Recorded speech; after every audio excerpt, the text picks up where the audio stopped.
Estamos de volta e agora vamos falar de um assunto que muito interessa aos pecuaristas. Vamos falar de um pasto verdinho e bem farto. É a alegria de todo produtor, não é verdade? Isso porque a nutrição é um fator determinante para maximizar o potencial genético do rebanho. Contudo, é comum encontrarmos fazendas com índices de produtividade aquém do esperado. Mas pensando em ajudar você, produtor, hoje o nosso bate-papo nacional é com a zootecnista especialista na área de forragicultura e pastagem. A doutora Marina Aparecida vai nos trazer dicas para acertar no manejo da pastagem do gado. Confira nessa entrevista com a repórter Karine Santana.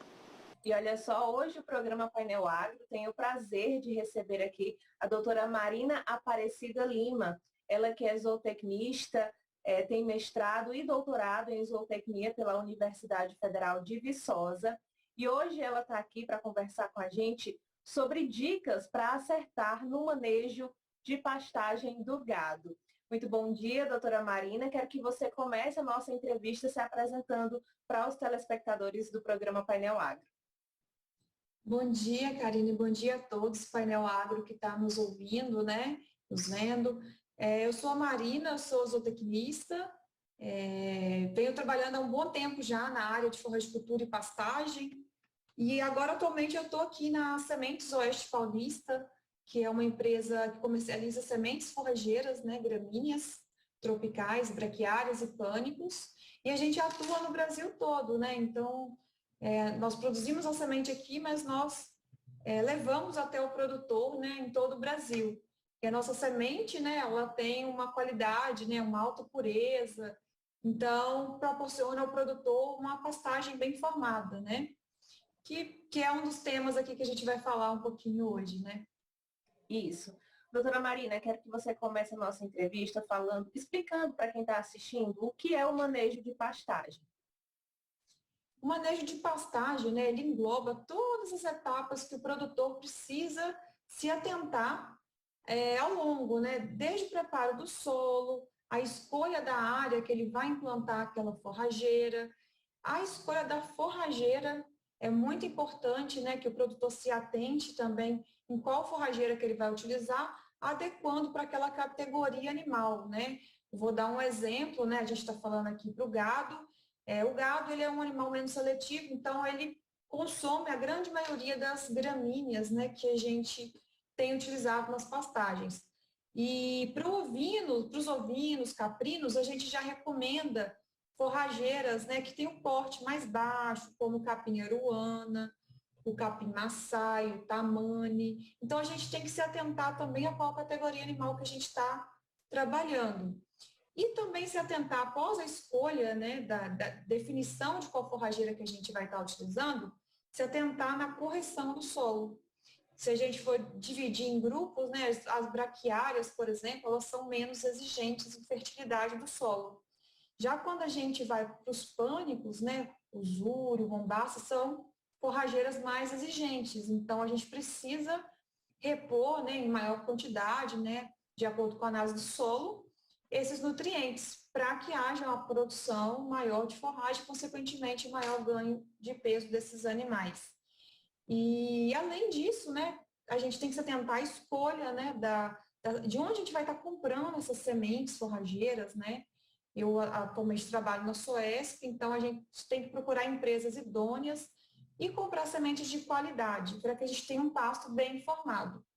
A partir de um bom manejo, preparo do solo, a escolha da forrageira adequada, né, esse pasto ele vai estar bem formado, e aí a gente vai começar a fase, né, que é de colocar os animais em pastejo, que a gente fala de manejo do pastejo, que nada mais é que a gente gerenciar essa colheita da forragem pelos animais.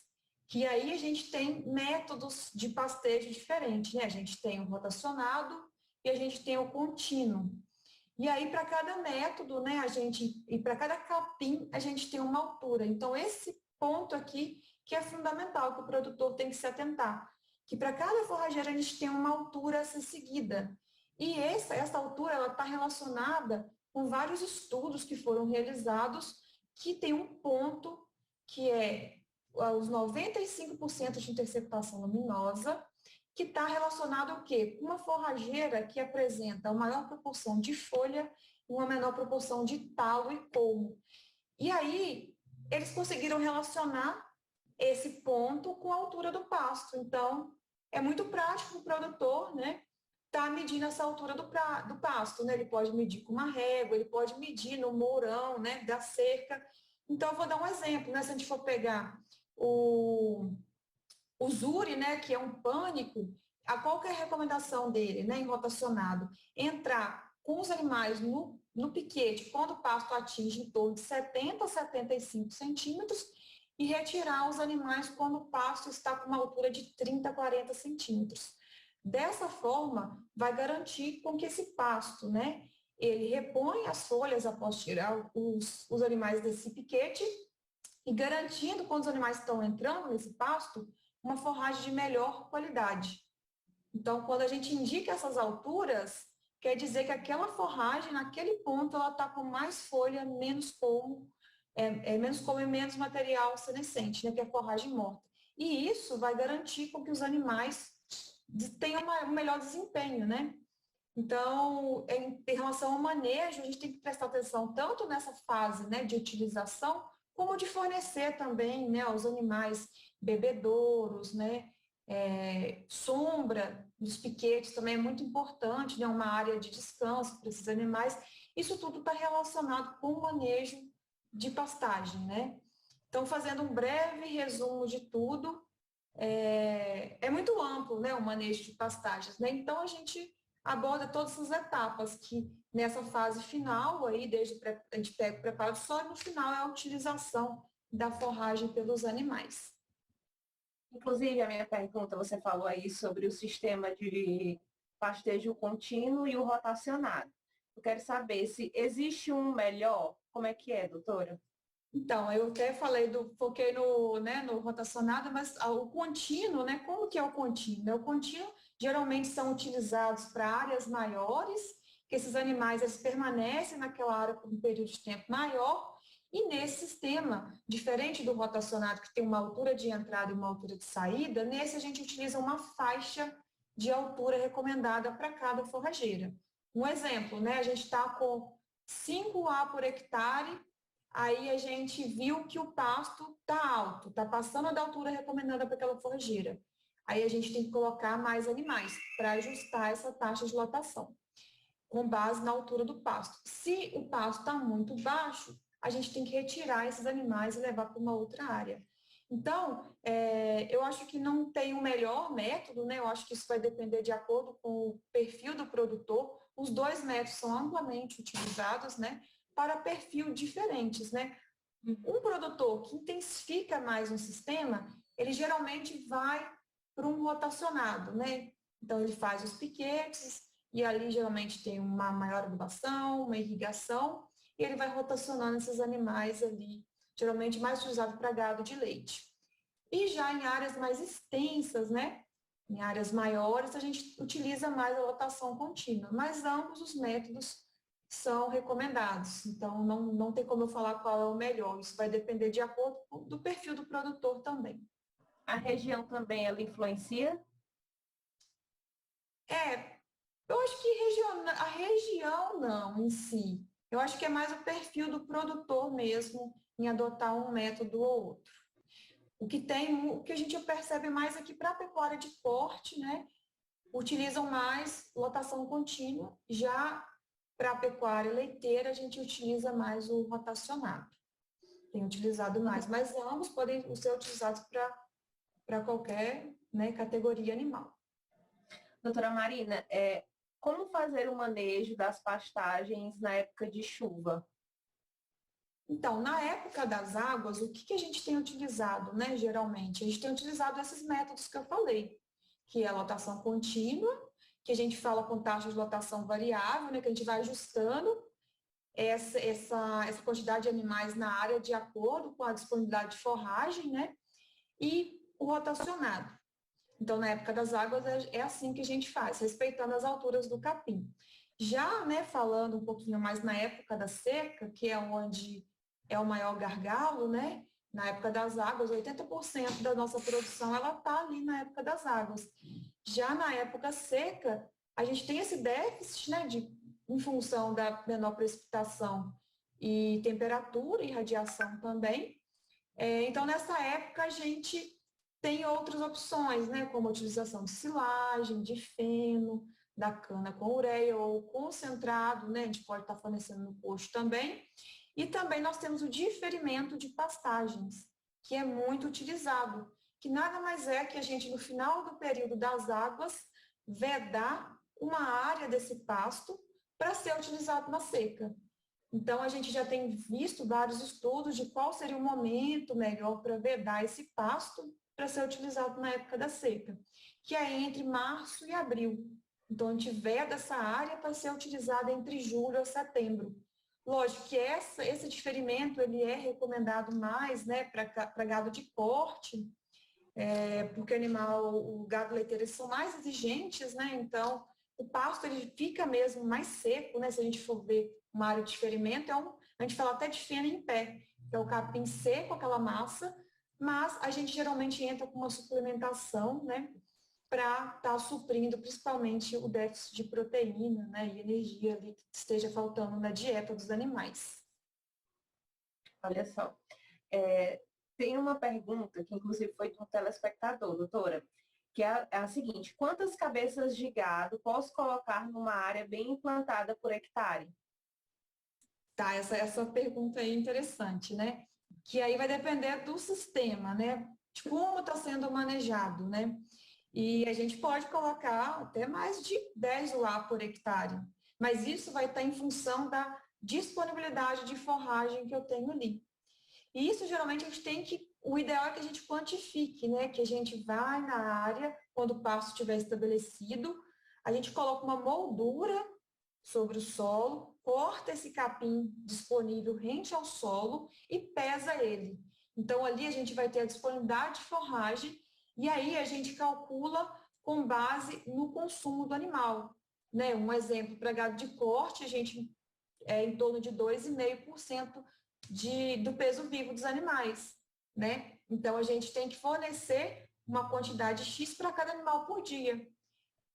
Então, a gente tem que saber quanto de forragem para a gente poder calcular a taxa de lotação.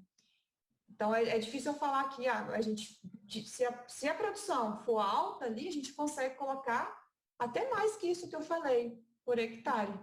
Mas vai depender da quantidade de forragem que eu tenho na área. E isso aí a gente tem que quantificar. Olha só, você falou no início sobre a qualidade da semente, queria que você se aprofundasse mais nesse título, que é importante, né, para o nosso telespectador, para o produtor que está assistindo. Exatamente. A gente vê, né, que a gente tem no mercado muitas empresas, né, que são idôneas, né, na produção de sementes, e o que a gente tem que se atentar é ao valor cultural também dessas sementes, né, que quando a gente compra, a gente tem informações nas sacarias das sementes. Então, eu vou dar um exemplo, né, a pureza da semente, ela está relacionada a que dentro daquele saco ali, eu vou ter mais sementes e menos impurezas, né? Palha, né? Ou algum torrão, ou mesmo plantas daninhas, né? Que podem ser carreadas quando a gente compra sementes de baixa qualidade. Então, a gente tem que procurar se atentar a comprar sementes sempre em empresas que sejam certificadas e que produzam uma semente de qualidade, né? A semente, quando ela é colhida no campo, pelo método de varredura, né? Que nada mais é que colher essa semente no solo, indo varrendo ela tem que passar por um beneficiamento.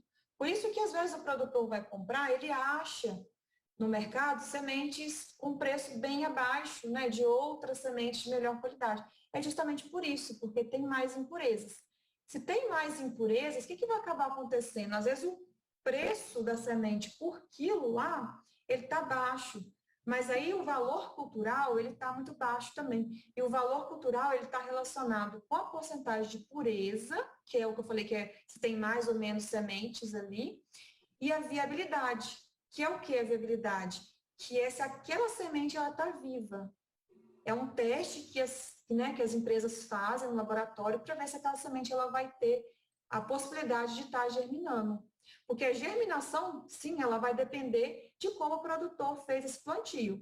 Se ele fez na época chuvosa, né? Se foi na profundidade recomendada. Então, a gente tem que implantar, né, a semente ali até 3 centímetros. Né? Se a gente aprofundar muito, essa semente ela vai ter uma barreira maior para germinar.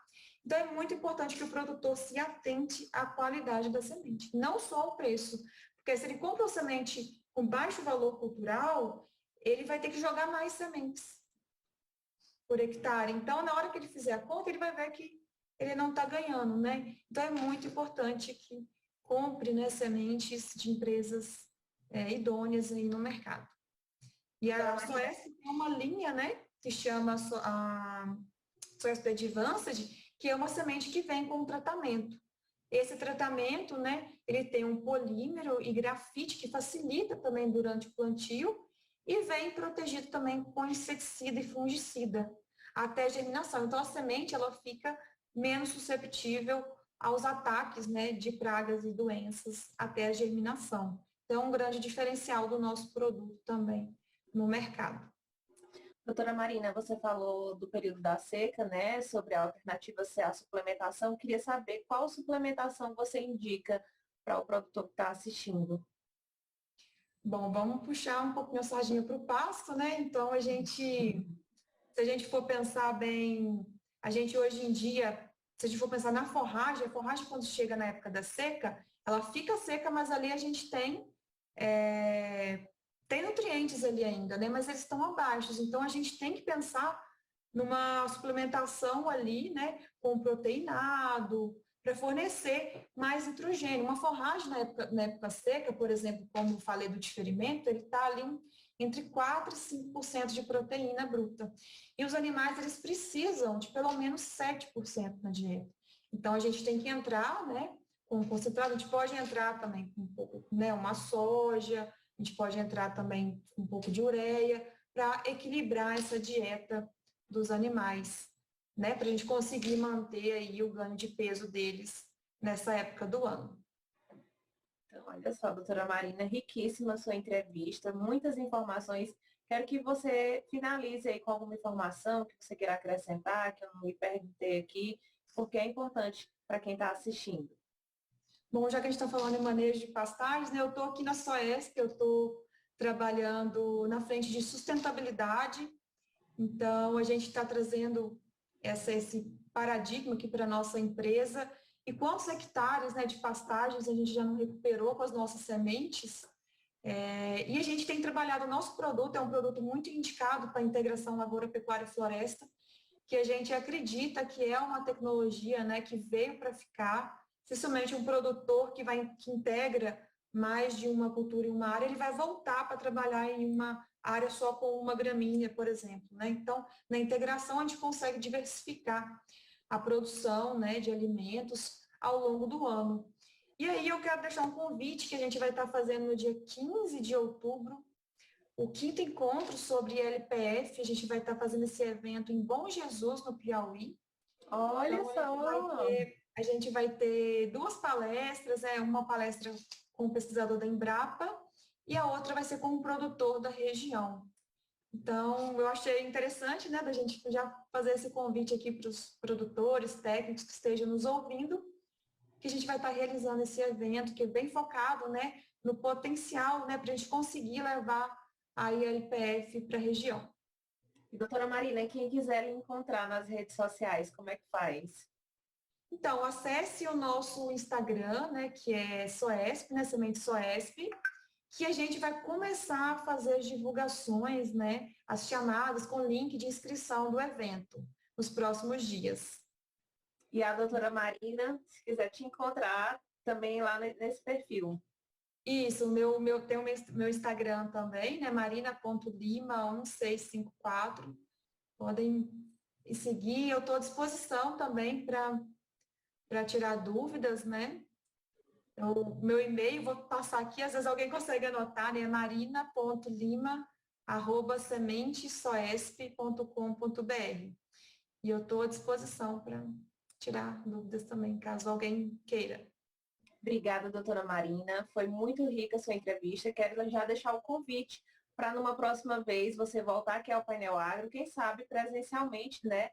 A gente fazer uma matéria com você. Vai estar em Bom Jesus? Estou acho que eu vou. Vamos ver se vai dar para mim ir. Olha só, é um pouquinho longe de Teresina, mas a gente dá um jeitinho aí para lhe acompanhar. Obrigada, doutora Marina, e até a próxima entrevista aqui no Painel Agro. Até a próxima, Karine. Estou à disposição.